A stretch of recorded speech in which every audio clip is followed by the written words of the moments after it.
Setiap hari saya duduk dan saya melakarkan plan macam mana saya boleh sampai kepada goal itu, tetapi goal. melalui benda yang saya boleh control lah. So betul. siapa di kalangan saya, who are my friends? Oh, si dia ni ada company ni. Oh, Khairuddin Sarum arkitek ada ni. Oh, yang lain-lain kawan ada ni. Kemudian sebagai tugas saya sendiri, I'm an entrepreneur, so saya ada flexibility of time.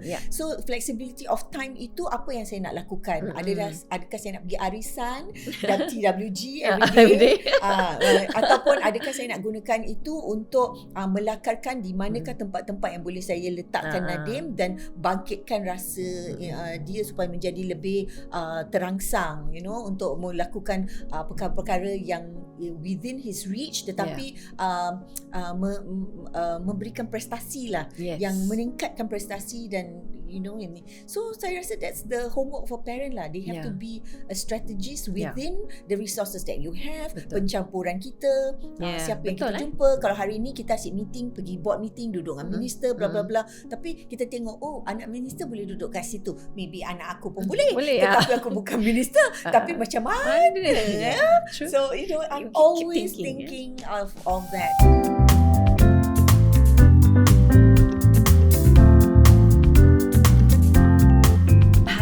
Saya ada seorang tetamu istimewa untuk Diari Mami, dan beliau merupakan seorang ibu kepada seorang anak. Tapi yang kita semua dah tahu dia adalah seorang selebriti personality television yang sangat berjaya, yang pernah memenangi beberapa anugerah. Tapi dah lama tak jumpa dia di kaca TV.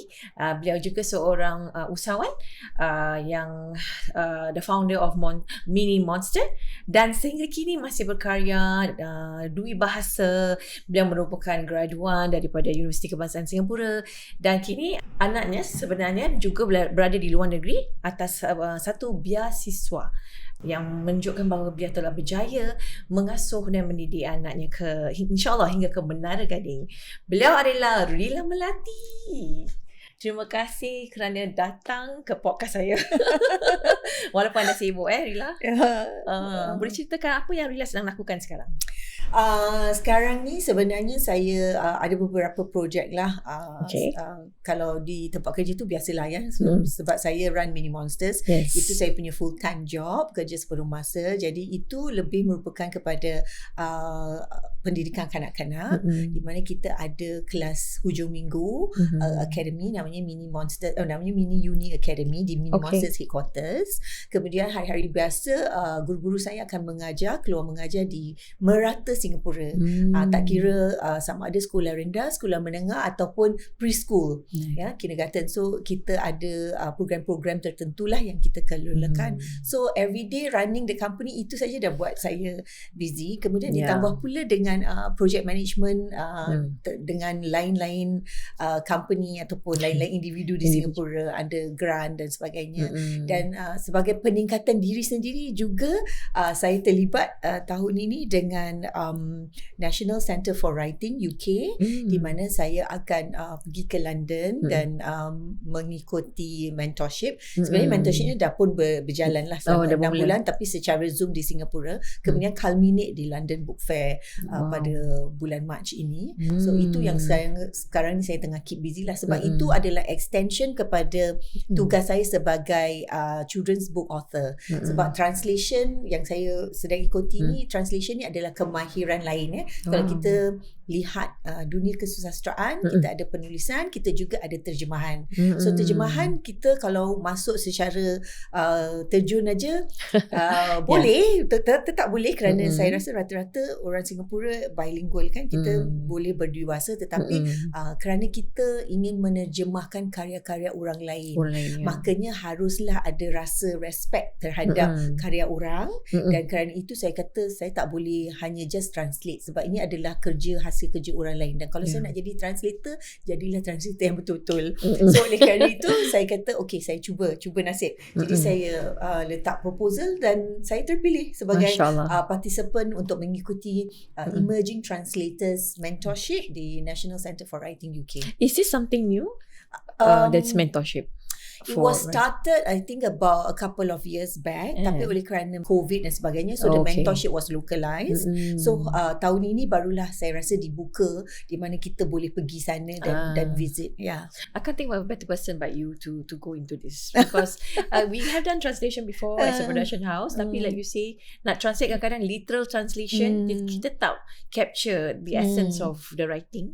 It's not being fair to the person. Betul tu, not easy job. It's not just Google and just it's not. Translation is really not easy. Seperti yang macam Linda katakan, ada contextual element, exactly. ada nuansa cultural yang perlu kita pelihara. Kemudian ada juga kalau kita kata dari segi berapa percentage keupayaan kita sendiri untuk masukkan kita punya own voice. Sebab setiap writer harus ada suara dia sendiri. So walaupun kita translator, kita tetap harus nak kena selitkan suara kita sendiri kadang-kadang dari segi aturan paragraphing, dari segi aturan sentence structure. Jadi kita pun kadang tanyalah, kita ni ada lesen ke?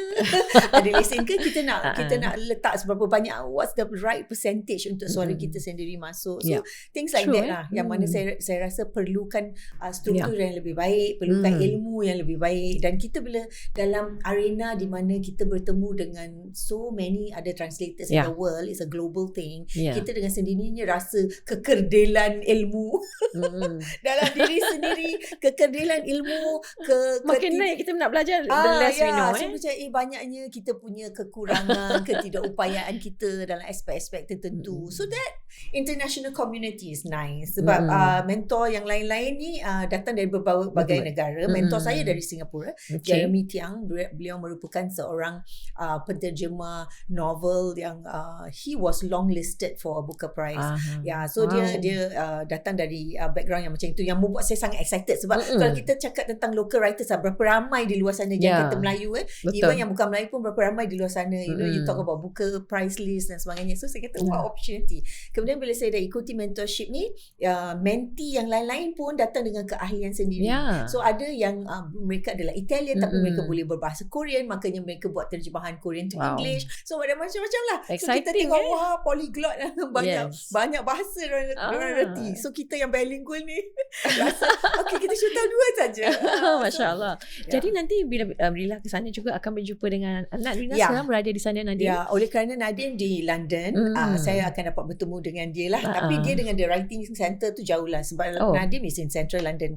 Writing ni dekat Norwich. So jauh. Tapi yes, saya akan berkesempatan untuk bersama dengan anak saya pada bulan puasa. Alhamdulillah. Saya nak ucapkan tahniah kepada anda dan Nadim kerana terima kasih kejayaan beliau mendapat beasiswa belajar luar negeri, walaupun dia juga dapat tawaran di Singapura di dalam US dan sebagainya. Mungkin kita nak tahu juga Rilla, persona Rilla di kamera, always cheerful, senyum dan ceria. Jadi tapi kita tahu, saya dapat tahu lah Rilla tegas. I know you have your firm, tapi sebenarnya what kind of mother or mommy are you? Soalan tu yang sebaik-baiknya yang boleh jawab hanyalah Nadim. Alamak, nak kena interview sebab dia lah anak, maka dia akan lihat saya dari perspektif ibu. Saya tak pernah lihat diri saya sebagai dari perspektif itu. Yang saya tahu adalah masa saya dengan anak, saya adalah disciplinarian. Saya adalah peletak tugas nombor 1 bagi dia, dan kemudian saya juga adalah dia punya strategist. So itu saja dalam pendekatan dengan anak, itulah yang main dominant karakteristik trait saya. Kemudian ianya harus dibezakan dengan leadership di tempat kerja. Sebab leadership di tempat kerja lebih kepada mengatur. Kalau anak kita tak boleh atur, kita harus didik, kan ada asuhan. Didik. Kalau tempat kerja aturan, dan tempat kerja lebih masculine. Saya bila di tempat kerja dan saya tak heran lah kalau orang kat belakang masculinism kalau belakang orang cakap there's nothing feminine about Rilla and her decision making. Well, too bad. Especially if you are usahawan, as a business person, you have to not be soft or indecisive. Dan saya sebanyak mungkin memberi ruang kepada diri saya untuk menonjolkan aspek-aspek kewibawaan yang saya rasa boleh membuat saya have a good dealing, you know, dari segi entrepreneurship, dari segi ni. So oleh kerana itu dia punya feminism kena play down lah bila dekat tempat kerja. Jadi itu juga proses sebab during COVID saya rasa bahawa I have to be fair for myself, dan waktu COVID itulah saya menjadi domesticated. Tak pernah masak, dan COVID tu saya banyak masa. Saya masak. Jadi tak? Jadi. Saya masak. Lepas tu so now I can cook and I can bake. So I took that 3 years to actually develop the feminine side of me. Kemudian saya juga bid untuk garden plot dengan NParks, dan saya dapat pula tu. Jadi mulalah kita bercocok tanam. So I planted vegetable dan saya masak jadi sendiri. Juga The vegetable jadi juga. Green fingers lah. Yeah, so COVID was a wonderful time for me. I enjoyed COVID because it made me explore the side of me that you never knew existed. That I never knew existed. I was waiting to surface. So pada usia 47-8 tahun mungkin ketika itu, finally. So back to Nadim, I think Nadim ni dia dibesarkan dalam sekitaran yang agak unik kerana yang membesarkan dia adalah semua adult. So Nadim tak ada adik-beradik lain. Dia anak tunggal, and then yang besarkan dia dalam rumah tu adalah saya, kedua ibu bapa saya, kita ada pembantu dan juga adik saya waktu itu masih lagi tinggal dengan my family. So dia lihat 5 orang dewasa. So he had to deal with the discipline of 5 people. Tetapi dominant caregiver adalah saya, bapa saya dan ibu saya. Ibu saya lebih kepada the domestic side lah of caregiving. Saya dan bapa saya co-parenting. So kalau kita bercakap tentang nilai-nilai keibu-bapaan yang Nadim dapat is really from me and my father. Tapi oleh kerana bapa saya itu adalah bapa, makanya saya kena co-parent dengan dia dari segi cara yang agak lain sikit lah, sebab saya anak dan dia bapa dan dia cucu. Betul. So that co-parenting needed a little bit of ni. Tapi yang bagusnya saya dan bapa saya ni boleh see eye to eye, dan kita banyak persamaan dari segi apakah nilai yang kita nak Nadim dapat. Macam bapa saya punya nilai ialah always kita tak nak anak yang excellent academically only. Kita tak nak yang macam gitu. Kita nak dia wholesome dan kita nak dia all-rounder, tetapi all-rounder dari aspek apa? All-rounder ni banyak. Definition dia apa ya? So dari segi apa? So bapa saya selalu cakap kita tak nak all-rounder yang nak semuanya perfection. That is not the kind of all-rounder yang kita inginkan. So oleh kerana itu kita decide basic didikan Nadim mesti diketengahkan dengan segala benda yang buat dia normal. Dalam erti kata dia tak pergi sekolah branded. So he went to PAP kindergarten yang bawah blok tu, yang neighborhood school lah. Tak ada elit-elit lah ya. Elit-elit tak ada. Primary school tak ada. And which is a good point that you mentioned. So and then kita tinggal HDB. So bapa saya nak dia in contact with normal people as much as possible. Mix around. Dan bapa saya kata kita ikut, kalau kat sekolah syllabus, kalau kita tengok primary 1 bila dia masuk sekolah, the first ialah pengenalan sekitaran kan. Kindergarten pun gitu kan. My class, my family, kemudian larger, my world.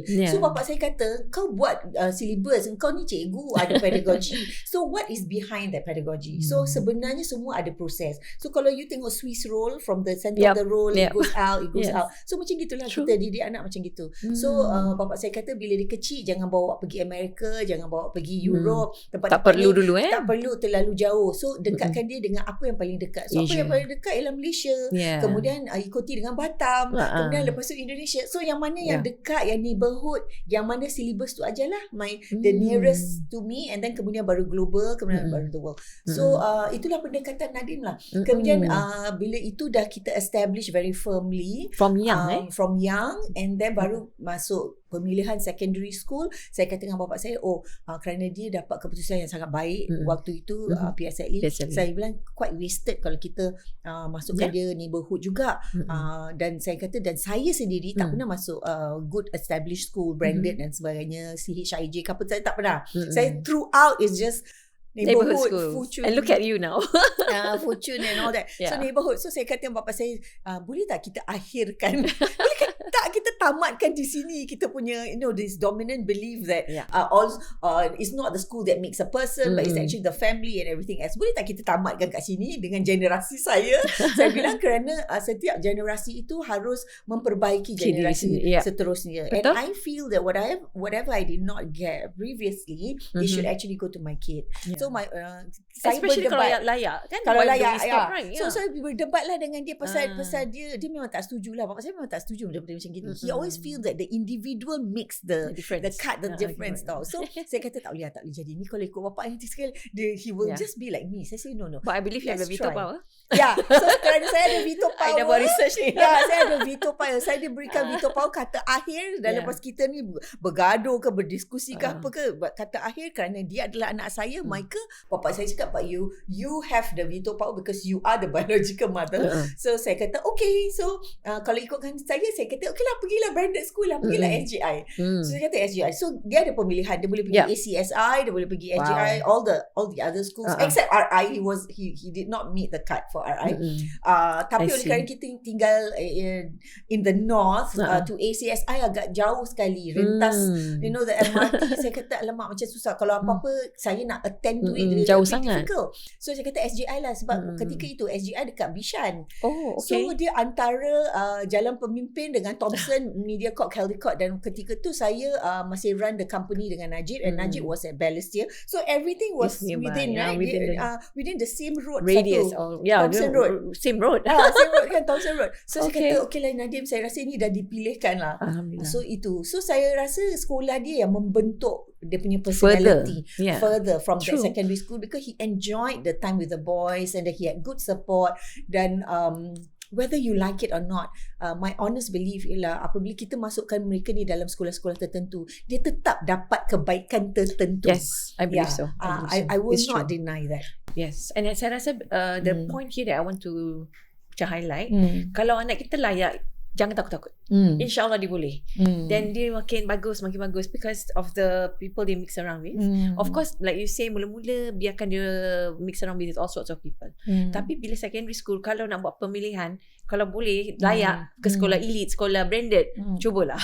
Jangan paksa-paksa bila young. Macam primary school, you want to force them to go branded goods. I don't see the purpose so much as in secondary school. Tapi kalau tak layak, jangan paksa. Pasal they will be very hard to catch up, So alhamdulillah for Nadim it worked out very well. So for Nadim dia punya secondary school tu pun cabaran juga kerana dia ada condition macam dia suka patah-patah kaki dan sebagainya, and he has this knee condition, dan he had to miss class, dan saya kena drive dia pergi sana pergi sini. So difficult, pasal dia tak boleh pakai private transport, public transport, kena private transport pasal dia punya crutches tu, dan ini kan berbulan-bulan, so a bit difficult. Dan juga dia macam affected lah dia punya confidence pasal dia tak boleh join physical sports, dia kena ambil CCA lain. So itu semua main peranan. Kemudian sekitaran Nadim datang dari single parent family, bermakna dia tidak mempunyai luxury kalau kita bandingkan dia dengan dual income family.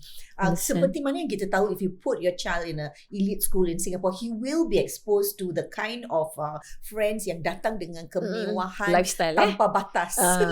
Betul. Tanpa batas, di mana secondary school party diorang je ada dekat yacht, dia punya kawan tinggal kat District 8, District 9, good class bungalows. Waktu saya ambil dia balik daripada projek, salah satu kawan dia, saya kata mana rumah budak ni, saya tak nampak pun dia punya gate. Rupanya daripada road tu sampai kepada nombor nak gate dia tu is the entire stretch of the road. Masya Allah. Because good class bungalow kan.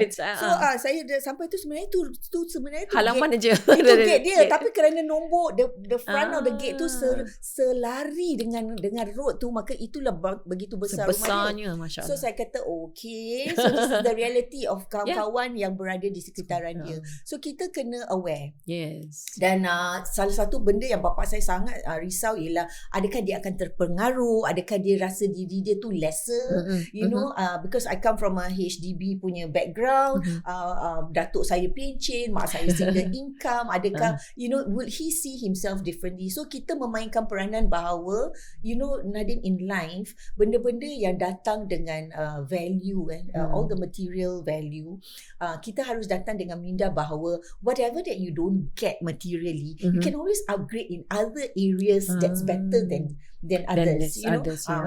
Macam saya kerana saya single income, saya tak boleh ikut orang lain. Macam bila orang jual Faham. rumah, saya kena jual rumah. Orang upgrade di rumah ni, saya Kereta, saya tak boleh. Orang ada kereta ni, saya kena besar. tak boleh sebab saya single income. So Yeah. I cannot go on that basis. Tetapi kehidupan di Singapura juga bukan sekadar upgrading in those areas. Exactly. Kan? Not only materialistic. Yeah, so materialistic. it can always be good in other areas. Yeah. Dan bila Nadim dapat this scholarship dan Nadim dapat pergi ke university terbaik di dunia, the Bartlett is currently number 1 in architecture field. So bila dia dapat tu semua, saya kata, you see, so yang tinggal rumah-rumah besar ni pun belum tentu dapat yang macam ni. So you make good in whatever resources yang you punya fokus kat situ. So I think he get that concept right lah. Yeah, I'm sure he's a very matured boy because raised by 5 adults in the house and like you say, no siblings, adults, and all this talk, you know, and your father, I know him also. He's very intellectual and he's an educator kan, jadi lain jadi kita dapat the plus points and benefits of you having your father next to you. Walaupun you single mother, tahniah jadi kepada anda juga. I know it's not easy. We've heard stories about single motherhood. I also nak invite you to my podcast pasal I rasa mereka perlu dengar bahawa kejayaan anak bukan sahaja terletak kepada those with normal parents and parents who father and mother. Tidak tetap pada circumstances. It cannot be limited to just your circumstances. Sebab kalau kat Singapura, kalau kita kata tentang scholarship, semua kata anak minister je yang boleh dapat lah. Pasal kita so used to it. So pasal kita anak minister. Zaman-zaman saya pun anak minister je yang dapat. Jadi saya kata, kenapa dulu saya tak terfikir yang ada scholarship route ni? Pasal mak bapak kita tidak didedahkan. Bagi Nadim pula tak ada choice lah sebenarnya. Bagi Nadim really there is no choice. Because saya kata dengan dia, kalau dia ingin belajar luar negeri, the only route is to get a scholarship. No scholarship, no overseas.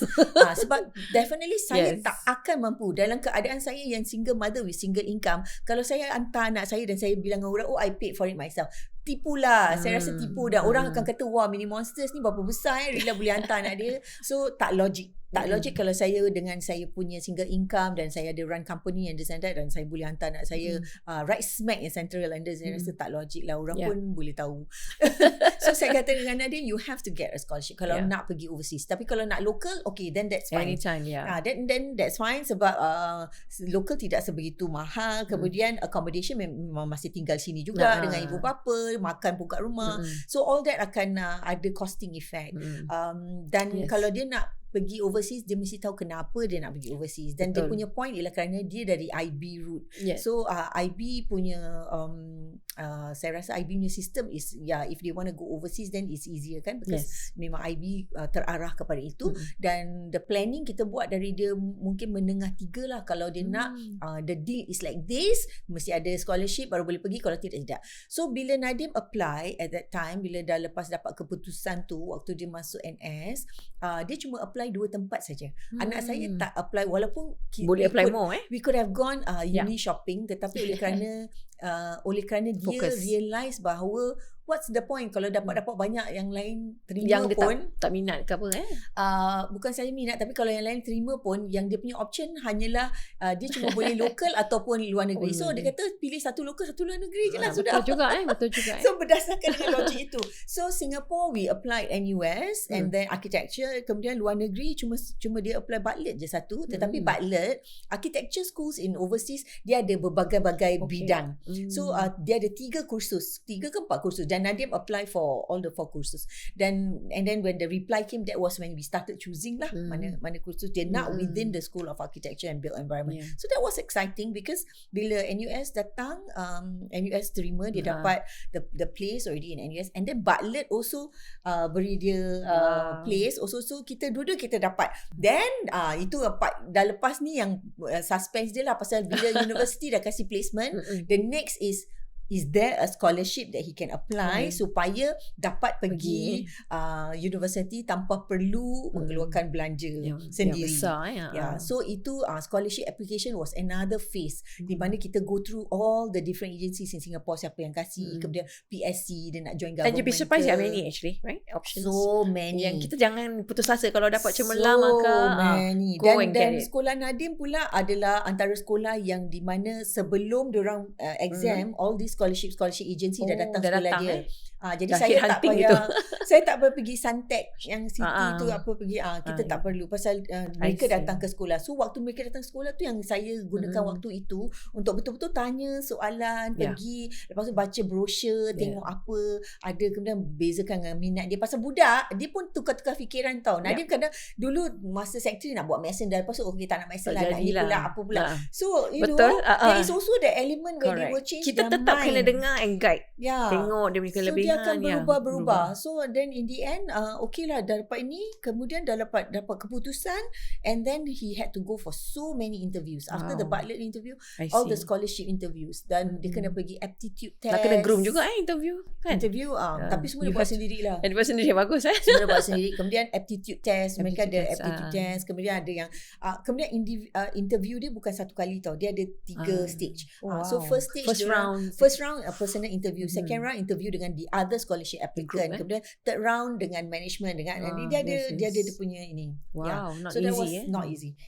That was a nerve wracking. Jadi macam mana perasaan Rilla bila dia Nadim dapat tawaran dari NUS, Bartlett, dan juga akhirnya mendapat scholarship. As a mother ni, as a mother, I felt so relieved sebab di Singapura kita tahu bahawa it is harder to get the scholarship than the university placement. Yes, betul. Itu adalah hakikat yang kita harus terima hidup di Singapura, bahawa ada kalanya kita dapat masuk universiti yang terbaik tetapi kita tidak mendapat scholarship untuk tampung perbelanjaan universiti. You have to give up that university placing. Nadim ada kawan-kawan di mana mereka dapat tahu UK University, they were accepted into LSE, they were accepted into Imperial, dah dapat universiti dah terima, tapi scholarship tak kasih diorang the overseas scholarship. Dan yang ada scholarship offer, okay kita kasih you scholarship tapi local tenure.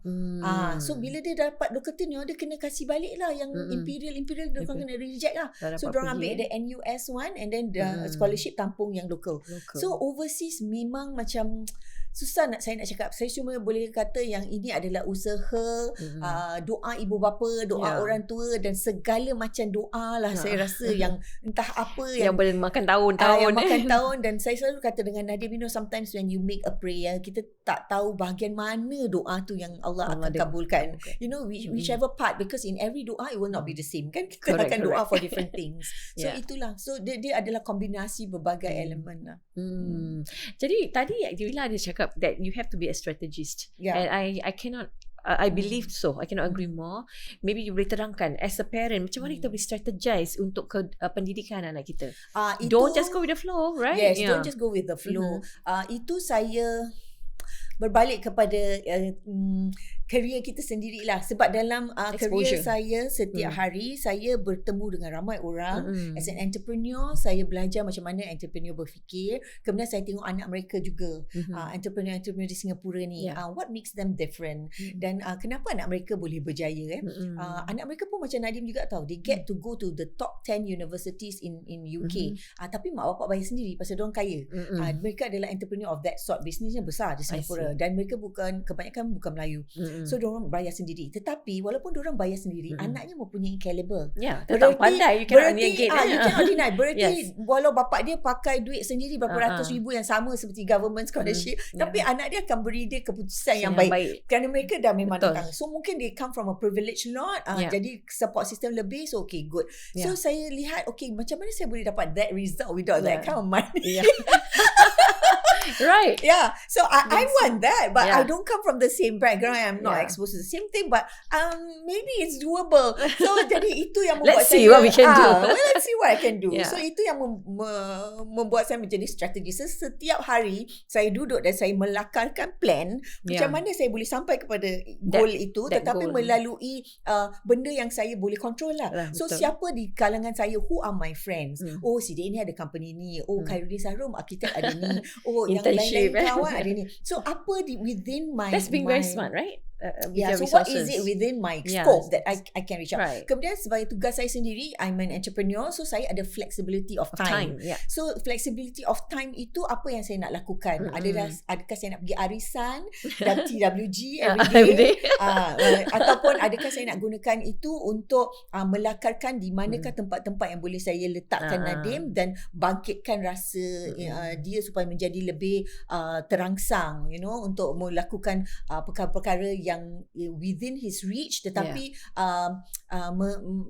memberikan prestasi lah, yang meningkatkan prestasi dan ini. So saya rasa that's the homework for parent lah. They have to be a strategist within the resources that you have. Pencampuran kita, siapa yang kita jumpa. Kalau hari ni kita asyik meeting, pergi board meeting, duduk dengan minister, bla bla bla. Tapi kita tengok, anak minister boleh duduk kat situ. Maybe anak aku pun boleh. Tetapi aku bukan minister. Tapi macam mana? So I'm always thinking of that. Sebab saya selalu rasa yang circumstances should not limit a person. Betul. Dan saya mengambil keputusan untuk menjadi single mother juga atas dasar itu. Kalau saya fikir bahawa budak ni tak boleh, saya mesti retain my marriage because kalau orang cerai, anak mesti tunggal langgar jadi tak. Kalau saya fikir macam gitu, saya tak rasa Nadim sekarang ni berada di mana dia ada tau.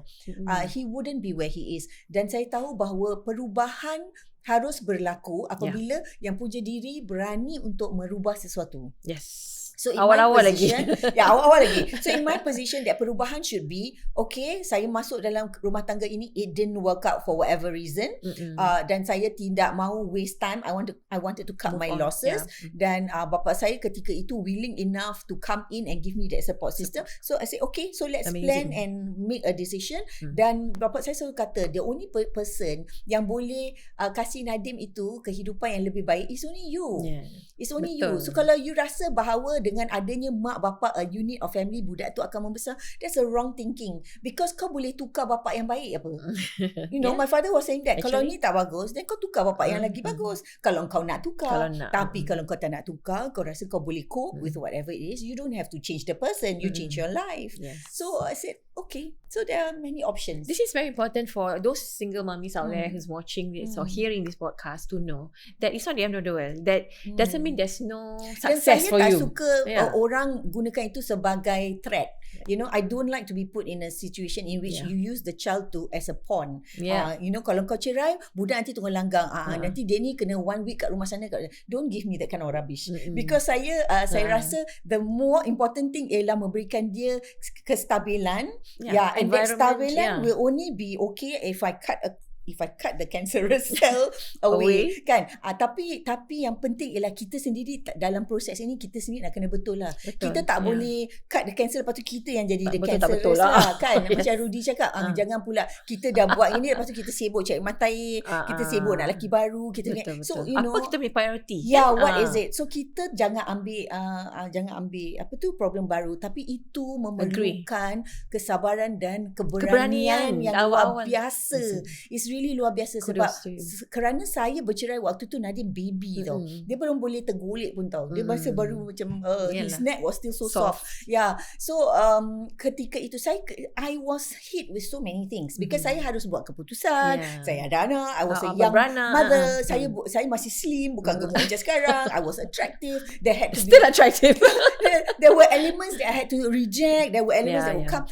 So di mana saya di dalam this the distraction macam-macam. The distraction macam-macam. That's why I was thinking you have a lot of distraction, I'm sure. And being a personality like you. So exposed to the world. So exposed to the world masyarakat. And the expectation masyarakat Melayu ialah mesti kahwin. The expectation is macam kesian kalau tak. Kalau tak kahwin. And then when you don't kahwin dan kita tidak buat keputusan untuk kahwin, orang semua akan label bahawa saya choosy lah. Tak tahu apa dia nak. Say something wrong. Ataupun dia choosy lah. Tak tahu apa lagi dia nak. Tak tahu apa lagi perfect yang dia nak. It's always. And the negative things is always coming to the person yang is a well-known public figure tau.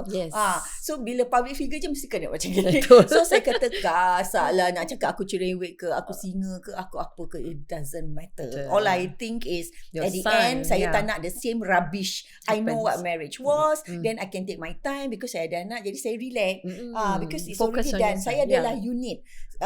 Dan saya kata kalau ada orang yang tidak faham, then that's you lah, that's not me. That's your problem lah. Itu problem you lah. Sebab saya lihat diri saya sebagai unit. Kalau awak lihat saya sebagai single, then that's your problem lah. I cannot date between this hour to this hour because I have a child to send to school. But if you think I can as a single, then that's you. That's true.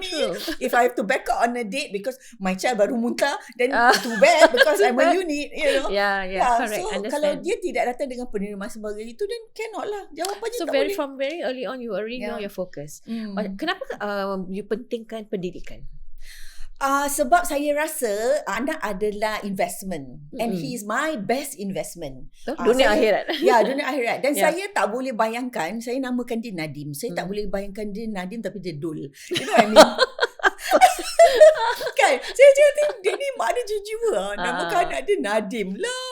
Tapi anak tak ke mana. And you know, as a young mother at that time, cakap, what's in a name? Kenapalah aku kasih nama dia Nadim? Dan dia sendiri tanya saya tahu, why did you name me? Nadim. You see ma, that's the thing. You name me after dead people.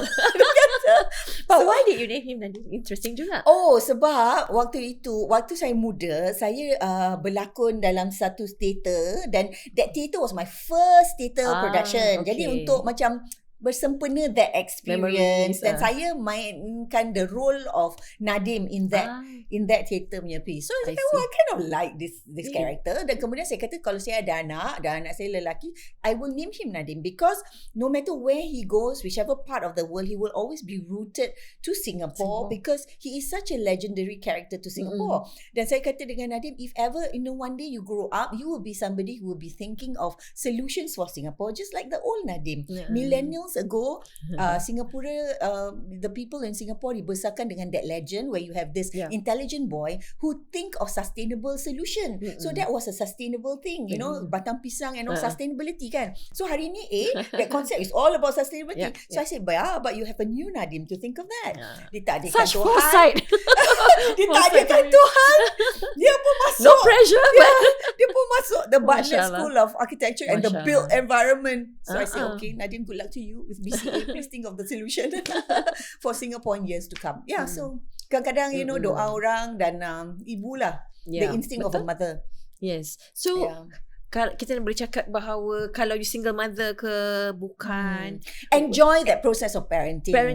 Enjoy prioritize education. Prioritize and enjoy it. Walaupun saya akui bahawa as a human being kita tidak perfect dan kita senantiasa akan melakukan kesilapan. Betul. That is very true. Tetapi itulah di mana orang-orang di sekeliling kita main peranan. Jadi kita jangan terlalu defensif. Apabila orang memberi teguran, apabila orang memberi pertanyaan, saya ni sebagai selebriti, dari dulu sampai sekarang orang tanya macam-macam. Kadang-kadang the most private question pun orang tanya kat depan-depan muka. And then macam mana saya cope? Bapak saya selalu kata, you know, sometimes jangan terlalu macam nak attack people because mungkin bila dia tanya itu, dia benar-benar mendoakan kebaikan. Bila dia tanya kau bila nak kahwin, dalam hati dia mungkin dia benar-benar mendoakan kau kebaikan, kau dapat lelaki bagus ke apa. We'll never know. So don't get too worked up apabila kita rasa benda tu terlalu private dan terlalu personal. So itu sajalah yang saya pegangkan. Tapi kita memang boleh tergelicik at any time because no human being is nobody's perfect. Is perfect and the ability to be bad is easier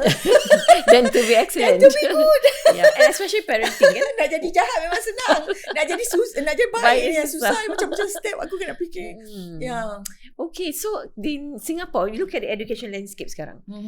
Compared to our era, kita ni 1 tahun bezanya. Kan? So you see that it has changed a lot. So what would your advice be to parents? I don't think it has changed. Really?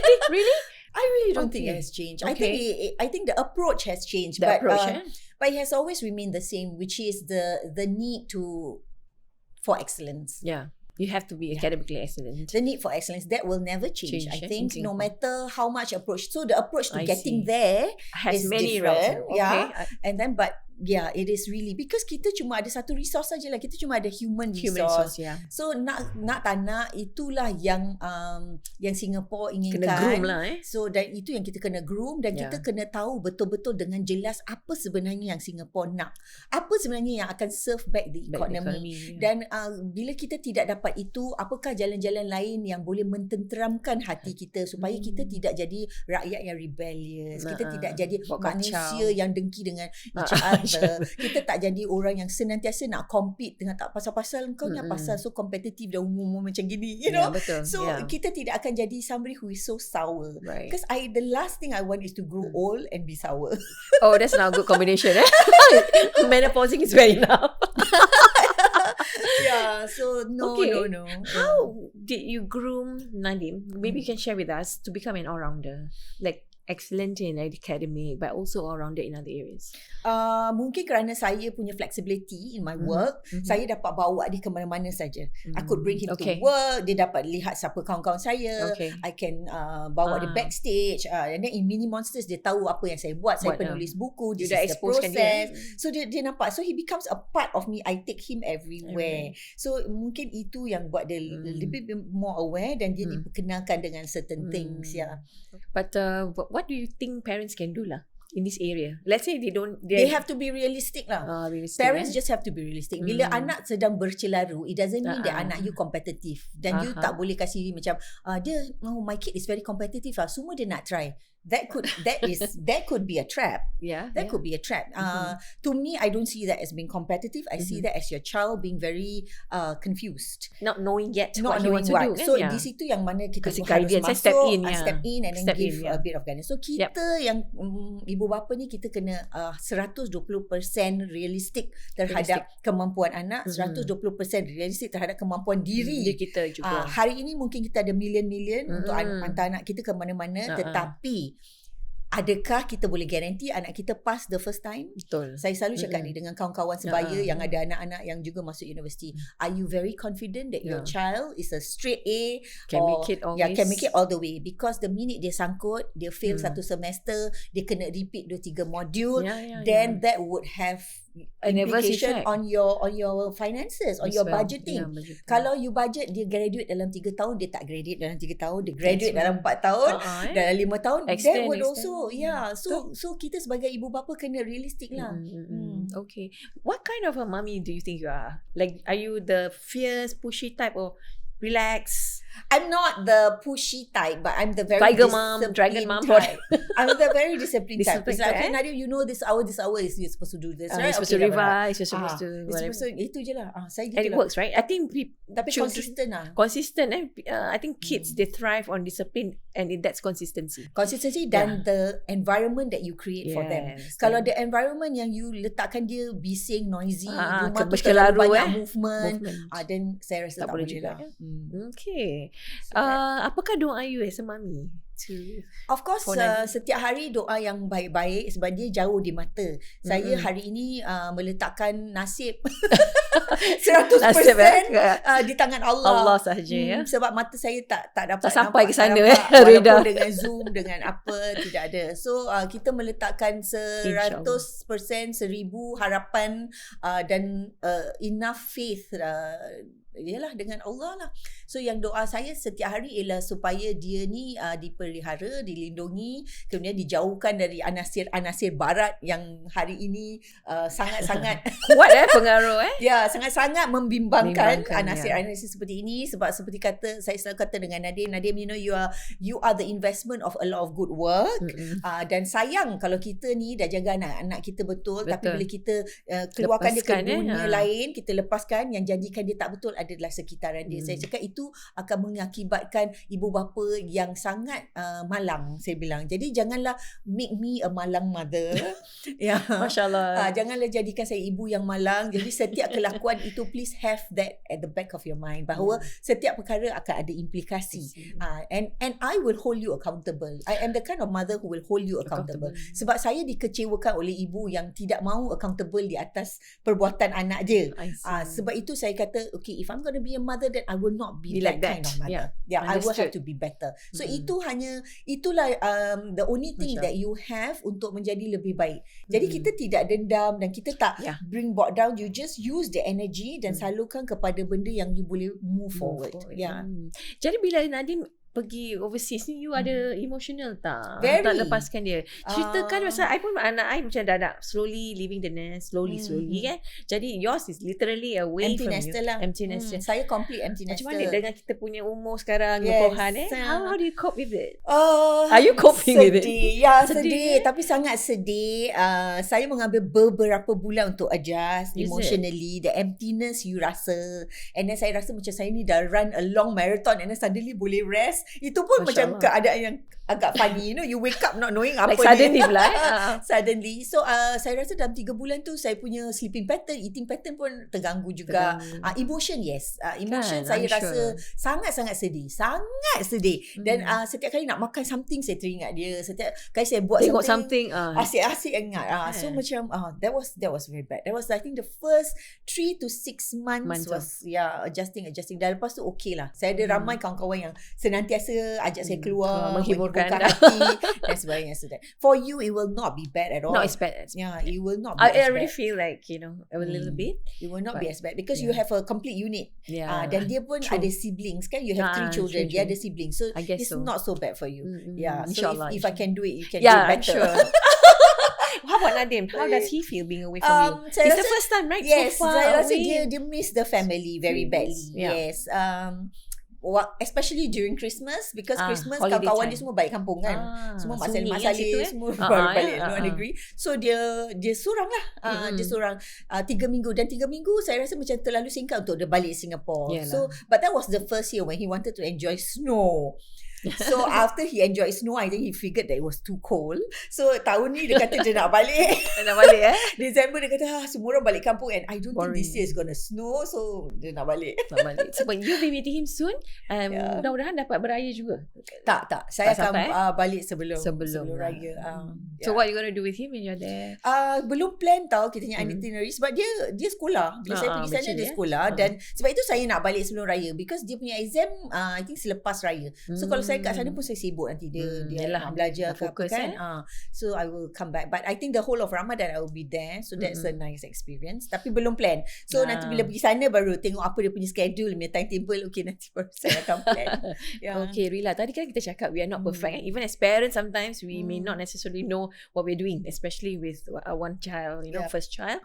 Apakah the common mistakes ataupun kesilapan yang sering dilakukan ibu bapa dalam aspek pendidikan? Saya rasa saya buat kesilapan every day. Me too. Ya, Kan? let's share. Kita bila kita buat silap kita mesti tak nampak kita je silap. Itulah silap dia. Betul dia. Silap dia tu ya. Sebab kita tak kasi orang nampak. benefit of hindsight ni. Kita tak nampak dan kemudian kita tak mengaku tak pula tu. mengaku. Lepas tu okay, next. Okay, let's do it. Ya, saya banyaklah buat silap dari parenting. A lot lah.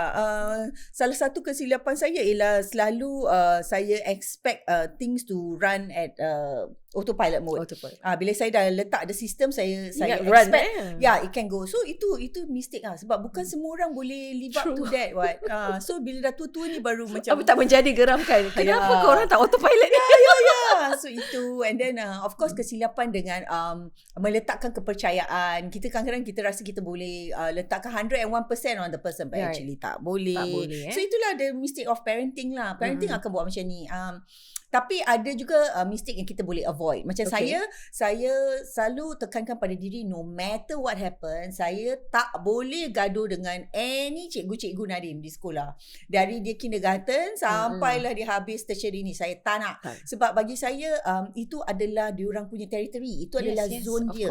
Kita sebagai ibu bapa harus beri kerjasama 100% dengan in line the guru. school.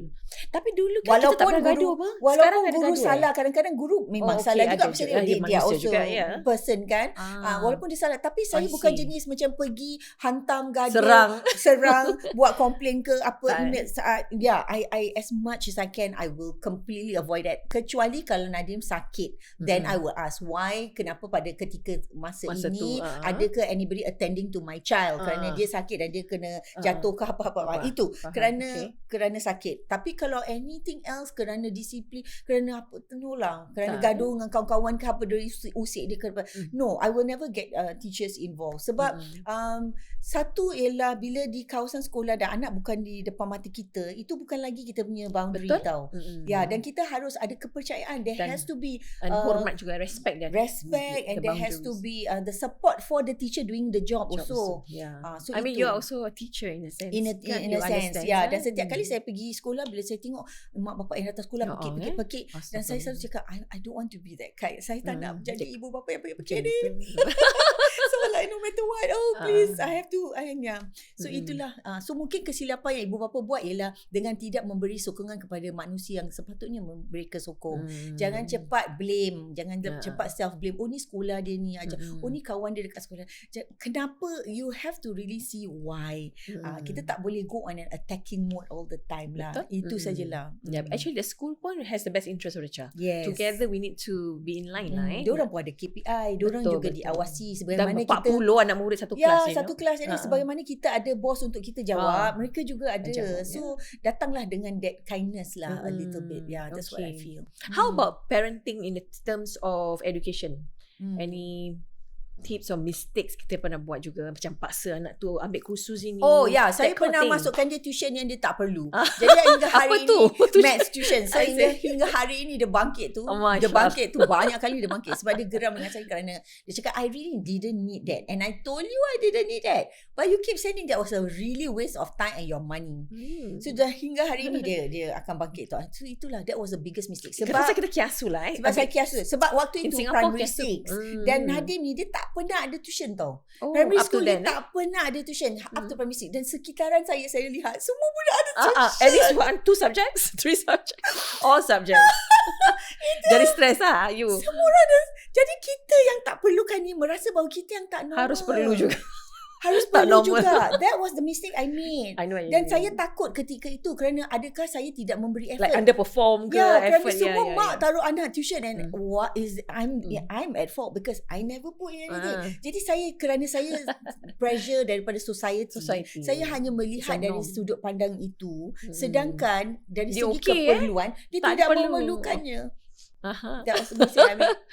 Okay, so kita jangan ikut sangat rentak orang lain. Tengok keperluan kita. Rilla, last but not least, apakah parenting style yang you dapat daripada your own mommy and your own father, because he actually helped you in the parenting bit?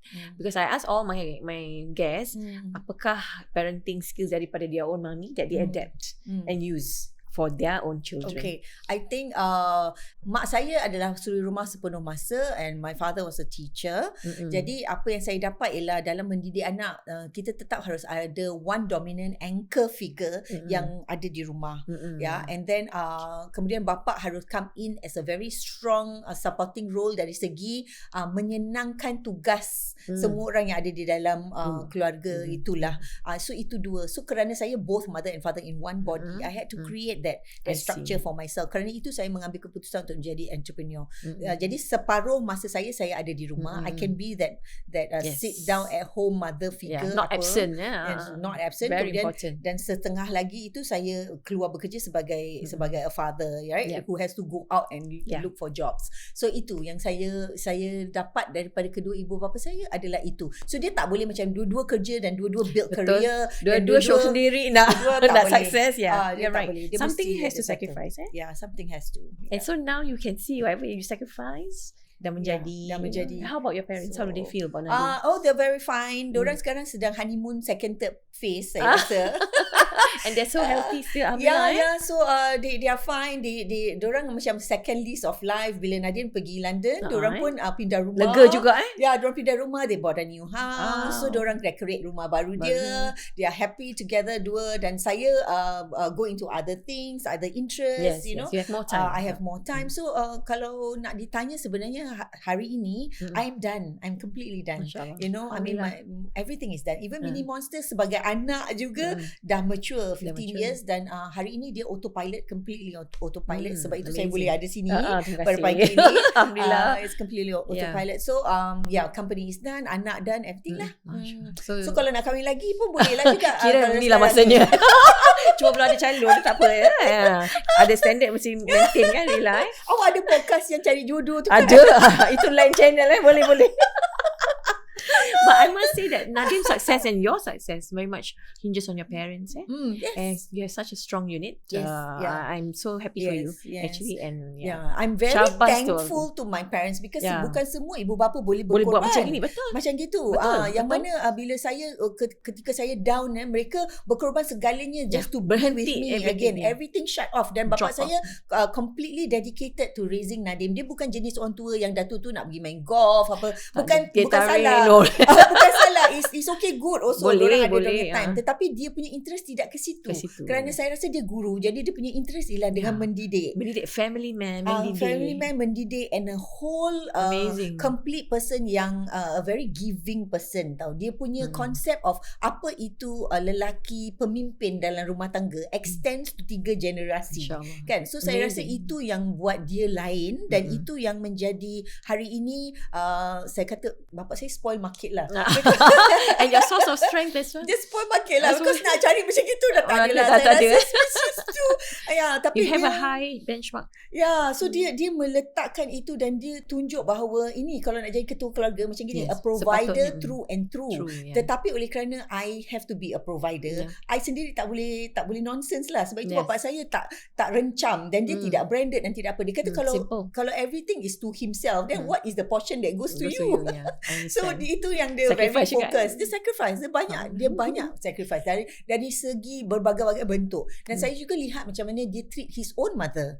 You know, he has us, which is his unit of family, tapi dia juga ada ibu dia sendiri. And I'm so glad that he took care of his mother very well dengan dia punya sibling, kerana anak saya mendapat the benefit of moyang. Anak saya ada moyang all the way sampai secondary school. Sebab nenek saya meninggal waktu itu Nadim Sec 3 kalau tak saya. And Nadim has a great grandmother. That's very precious, until that age. So saya kata, Nadim, you see, now you remember those memories. Sebab bila hari raya dia tak ada dan dia ada lain. Dan budaya dan the culture Nadim could see, you know. So I said, then all that is made possible because why? Pasal you have a very good grandfather that make sure everything runs and clockwork. Masya Allah. Cuma dia minta kita satu je lah. Anak-anak jangan kasih masalah bila jangan kasih problem kan dah mentang-mentang, sebab it can work both ways. Bila saya ada support system yang sangat bagus, saya pun boleh jadi overconfident. Lepas tu saya pun boleh kahwin, lepas tangan ke? Lepas boleh tu juga, anak mak bapak jaga je, sudahlah, saya happy. And it could have been that way too. Tetapi kita harus datang juga dengan rasa bahawa they have done this much. The least I can do is this not much. to give any other problems. Amazing. Tahniah sekali lagi lah, Rilla. Really in all of you and your business. And what you're doing right now, all the best, and have a good time with Nadim. Yes, soon, thank insyaAllah. you very much. Terima kasih. Assalamualaikum. Sama.